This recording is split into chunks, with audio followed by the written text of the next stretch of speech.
In this video, I'm going to show you how to replace the valve cover on a Troy-Bilt backpack blower.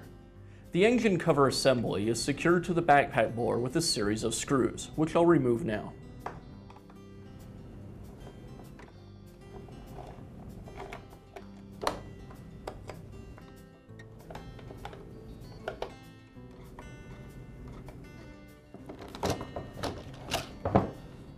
With the engine cover assembly removed, now we have access to the valve cover. The valve cover is held in place with a single screw. I'll remove the spark plug wire to give us easier access, and now I can remove that screw.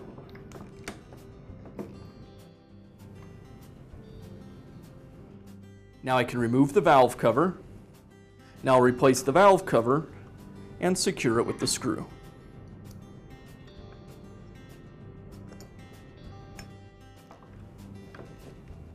Next, I'll replace the spark plug wire.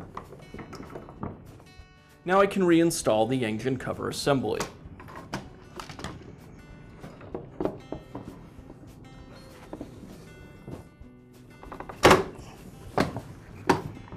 And now I'll resecure the engine cover assembly with the screws.